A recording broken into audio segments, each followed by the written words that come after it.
ಕನ್ನಡಿಗರ number 1 choice Kannada matrimony.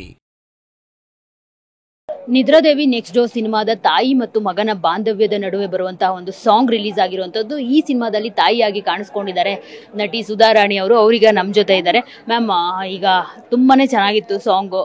ಎಂತವ್ರಿಗೂ ಆ ಹುಡುಗ ಹೇಳಿದ್ದು ಸರಿನೇ. ನನ್ನ ಕಾರಲ್ಲಿ ಅಪ್ಪ ಹಾಡನ್ನ ಹಾಕಿದ್ರು, ನನ್ನ ಅಮ್ಮನ ಮೇಲೆ ಮಲ್ಕೊಂಡೆ ತೊಡೆ ಮೇಲೆ ಅಂತ ಹೇಳ್ಬಿಟ್ಟು.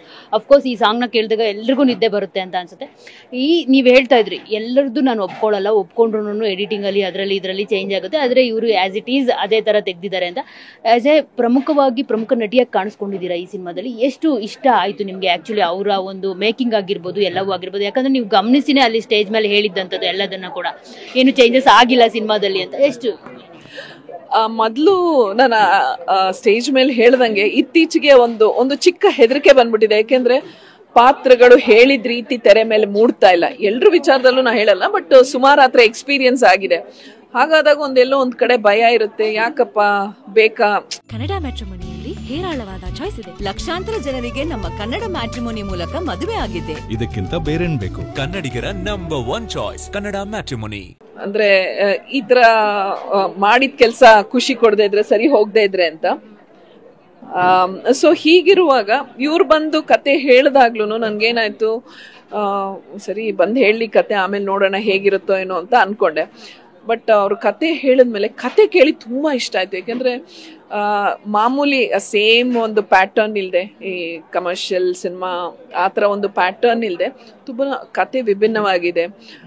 ಹೊಸ ಹೀರೋನ ಲಾಂಚ್ ಮಾಡ್ತಾ ಇದ್ದಾರೆ. ಬಟ್ ಆ ಹೀರೋ ಒಂದು ಲಾಂಚಿಗೆ ಏನು ಬೇಕೋ ಅದು ಇದೆಲ್ಲನೂ ಫಿಲ್ ಆಗುತ್ತೆ.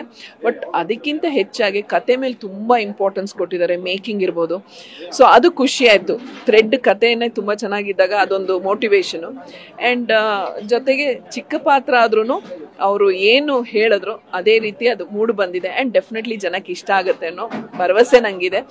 ಎಲ್ಲರಿಗಿಂತ ಹೆಚ್ಚಾಗಿ ನನಗೆ ಆ ಸ್ಯಾಟಿಸ್ಫ್ಯಾಕ್ಷನ್ ಇದೆ. ಒಂದು ಒಳ್ಳೆ ರೋಲ್ ಮಾಡಿದೆ. ಆರ್ಟಿಸ್ಟ್ಗಳಿಗೆ ನಿದ್ರೆ ಅನ್ನೋದು ತುಂಬಾನೇ ಇಂಪಾರ್ಟೆಂಟ್. ಇಲ್ದಿದ್ರೆ ಬೆಳಗ್ಗೆ ಕ್ಯಾಮ್ರಾ ಮುಂದೆ ಚೆನ್ನಾಗಿ ಕಾಣೋದಿಲ್ಲ. ಸೊ ಸುಧಾರಾಣಿ ಅವರನ್ನ ಯಾರಾದ್ರೂ ನಿದ್ರೆಯಲ್ಲಿದ್ದಾಗ ಡಿಸ್ಟರ್ಬ್ ಮಾಡಿದ್ರೆ ಏನ್ ಮಾಡ್ತಾರೆ? ಅಯ್ಯೋ, ಕೋಪ ಬರುತ್ತೆ. ಇವಾಗ ನೋಡಿ, ನಿನ್ನೆನು ಲೇಟ್ ಆಯ್ತು ಶೂಟಿಂಗ್, ಇವತ್ತು ಮುಖ ಕಣ್ಣೆಲ್ಲ ಊದ್ಕೊಂಡ್ಬಿಟ್ಟಿದೆ. ಏನ್ ಮಾಡೋದು, ಕೋಪ ಬರುತ್ತೆ. ಬಟ್ ಏನು ಮಾಡಕ್ಕಾಗಲ್ಲ. ಪೀಸ್ಫುಲ್ ಆಗಿ ನಿದ್ರೆ ಬರ್ಬೇಕು ಅಂದ್ರೆ ಏನ್ ಮಾಡ್ಬೇಕು ಮ್ಯಾಮ್? ಏನಾಗುತ್ತೆ?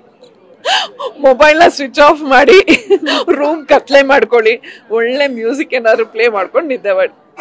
ನೀವು ಇನ್ನೊಂದು ಧ್ವನಿ ಎತ್ತಿದ್ರಿ ನೀವು ನಾಯಿಗಳ ಬಗ್ಗೆ. ಸುಪ್ರೀಂ ಕೋರ್ಟ್ ಏನು ಒಂದು ಜಡ್ಜ್ ಕೊಟ್ಟಿದೆ, ಸೊ ಅದ್ರ ಬಗ್ಗೆ ನೀವು ಧ್ವನಿ ಎತ್ತಿದ್ರಿ. ಅದ್ರ ಬಗ್ಗೆ ಏನ್ ಹೇಳ್ತೀರಿ? ನಿಮ್ಮನೇಲಿ ಎಷ್ಟು ಪೆಟ್ಸ್ ಡಾಗ್ ಇದೆ? ನಾವು ನೋಡ್ತಾ ಇರ್ತೀವಿ, ಮನುಷ್ಯರಿಗಿಂತ ನೀವು ಪ್ರಾಣಿಗಳನ್ನೇ ಜಾಸ್ತಿ ಪ್ರೀತಿ ಮಾಡ್ತೀರಾ. ಅಂದ್ರೆ ಬರ್ತ್ಡೇ ಮಾಡೋದಾಗಿರ್ಬೋದು, ಅದಕ್ಕೆ ಸಿಂಗಾರ ಮಾಡೋದಾಗಿರ್ಬೋದು, ಮೇಕಪ್ ಮಾಡೋದಾಗಿರ್ಬೋದು, ಎಲ್ಲವೂ ತುಂಬಾನೇ ಅದ್ಭುತವಾಗಿರುತ್ತೆ, ಚೆನ್ನಾಗಿರುತ್ತೆ. ನಾವು ಈ ಥರದೊಂದು ನಾಯಿ ಸಾಕ್ಬೇಕಲ್ವಾ ಅಂತ ನಮಗೂ ಅನ್ಸುತ್ತೆ. ಸೊ ಈಗ ಅದ್ರ ಬಗ್ಗೆ ಧ್ವನಿ ಎತ್ತಿದ್ದೀರಾ ನೀವು, ಏನ್ ಹೇಳ್ತೀರಿ? ಮೊದಲನೇದಾಗಿ ಪ್ರಾಣಿಗಳ ಮೇಲೆ ಹೆಚ್ಚು ಪ್ರೀತಿ, ಮನುಷ್ಯರ ಮೇಲೆ ಕಮ್ಮಿ, ಅದಲ್ಲ. ಎಲ್ರೂ ನನಗೆ ಬೇಕು. ಎಲ್ಲದಕ್ಕಿಂತ ಹೆಚ್ಚಾಗಿ ಪರಿಸರ, ನಾವೆಲ್ಲರೂ ಪರಿಸರದ ಒಂದು ಭಾಗ. ಎಲ್ಲಾನು ಸಮತೋಲನವಾಗಿದ್ರೇನೆ, ಹೇಗೆ ನಾವು ಸಮತೋಲನವಾಗಿ ಆಹಾರ ಸೇವಿಸ್ಬೇಕು, ಅದೇ ತರನೇ ಇದೆಲ್ಲಾನು ಒಂದು ಬ್ಯಾಲೆನ್ಸ್ ಅಲ್ಲಿ ಇದ್ರೇನೆ ಚೆನ್ನಾಗಿರೋದು, ಪ್ರಪಂಚ ಚೆನ್ನಾಗಿರೋದು. ಸೊ ಹಾಗಾಗಿ ನಾಯಿಗಳು is a part of our world.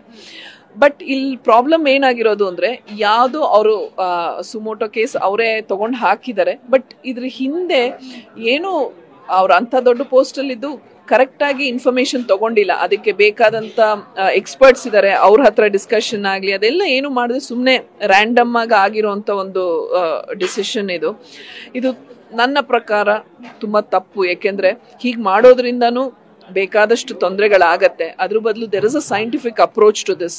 ಅದು ಯಾವುದು ಮಾಡ್ದೇನೆ ಈ ತರ ಮಾಡಿರೋದು ತಪ್ಪು. ಏಕೆಂದ್ರೆ ದೇ ಆರ್ ಆಲ್ಸೋ ಲೈವ್ಸ್. ಎಲ್ಲ ಅದು ಪ್ರಾಣಿ ಎಂದ ಮಾತ್ರಕ್ಕೆ ಅದಕ್ಕೆ ನೋವಾಗಲ್ಲ, ಅದಕ್ಕೆ ಎಮೋಷನ್ಸ್ ಇಲ್ಲ ಅಂತಲ್ಲ. ನನ್ನ ಪ್ರಕಾರ, ಅಥವಾ ಮಹಾತ್ಮ ಗಾಂಧಿ ಅವ್ರು ಹೇಳ್ದಂಗೆ, ಒಂದು ದೇಶದಲ್ಲಿ ಒಂದು ಮಹಿಳೆಗೆ, ಒಂದು ಪ್ರಾಣಿಗೆ ಒಂದು ಸೇಫ್ಟಿ ಇಲ್ಲ ಅಂದ್ರೆ ಅದನ್ನ ಕಂಟಿನ್ಯೂ ಮಾಡೋದೇ ಬೇಕಾಗಿಲ್ಲ. So yes, this has to be changed. ಕನ್ನಡಿಗರ ನಂಬರ್ 1 ಚಾಯ್ಸ್ ಕನ್ನಡ ಮ್ಯಾಟ್ರಿಮೋನಿ.